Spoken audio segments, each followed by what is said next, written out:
देखिए, किसी बंदे को नशा छोड़ने के बाद बेसिक क्रेविंग हो, ये मुमकिन है ना? ये तो होगी ना। नशा छोड़ने के बाद, या फर्ज करें कोई चॉकलेट छोड़ता है, चाय छोड़ता है, कोई भी चीज छोड़ता है, तो उसकी एक बेसिक क्रेविंग होती है, बुनियादी सी क्रेविंग। वो जिंदगी में से चीज खला पैदा करके तो वो क्रेविंग पैदा करती है। लेकिन अगर इस दौरान कोई झगड़ा हो जाए तो क्रेविंग बढ़ेगी कि नहीं? और इस दौरान कोई तंज कर दे तो क्या होगा? तभी बढ़ेगी। और आगे अगर मुस्तकबिल रोशन नजर ना आए तो फिर क्या होगा? बढ़ेगी फिर भी क्रेविंग। तो इसका मतलब यह है कि खाली नशा छोड़ना काफी नहीं है, क्रेविंग मैनेज करना भी एक बहुत अहम बात है। और बेसिक क्रेविंग को और तरह मैनेज किया जाएगा। जो क्रेविंग किसी दोस्त के फोन करने से आती है वो कोई और तरह मैनेज होगी, और जो क्रेविंग उस जगह के पास से गुजरते होगी जहां नशा करते थे वो किसी और तरह से मैनेज होगी। जब अब्बा बुरा भला कहेंगे तो वो क्रेविंग किसी और तरह से मैनेज होगी, या अपने अंदर से कोई आएगा कि तुम अच्छे आदमी नहीं हो तो वो फिर कोई और तरह की क्रेविंग होगी। तो ये काफी वसी बात है ना, कि नशा छोड़ना जो है वो एक सफर है, एक प्रोसेस है, एक मुसलसल जिद्दोजहद है। क्या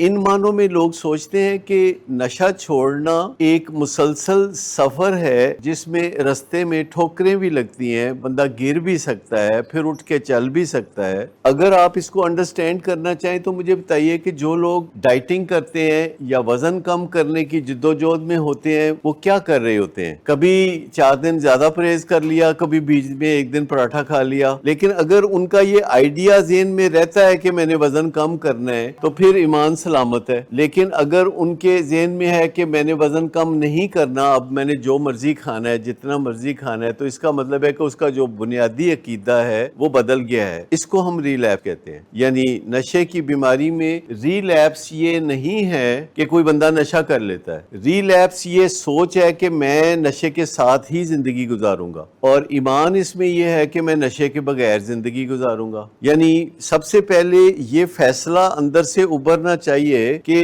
मैंने नशा करके कुछ साल देख लिया है, अब मैं नशे के बगैर जिंदगी गुजार के देखूंगा कुछ साल। तो ये इसको हम ईमान कहेंगे कि कोई बंदा जो नशे के साथ कुछ साल गुजारता है, बर्बादी देखता है, तंग होता है, और फिर वो सोचता है कि ये नुकसानदेह सौदा है, अब मैं नशे के बगैर जिंदगी गुजारूंगा, तो ये ईमान है। लेकिन अगर 2 महीने बाद वो सोचने लगता है कि नहीं, मैं नशे के साथ ही जिंदगी गुजारूंगा, तो इसको रिलैप्स कहते हैं। रिलैप्स क्या उसको भी कहेंगे कि अगर कोई बंदा है, कहता है मैं नशे के बगैर ही जिंदगी गुजारूंगा, और एक दिन उसको दोस्त घेर लेते हैं और कोई दोस्त पिला देता है और वो रोने लगता है और घर आके बताता है कि मैं आज ये कर बैठा हूं, तो वो रिलैप्स है। तो रिलैप्स का मतलब ये है कि जब आप अपना इरादा छोड़ बैठ, जब तक इरादे के साथ चिमटे हुए हैं, आपको ठोकरें लगे, आप गिरे भी या कोई चीज हो, अंदर के हालात तो आपको पता है ना, कि जब कोई बंदा अंदर ये सलामत रखता है ईमान कि मैंने नशे के बगैर ही रहना है, तो वो एक दिन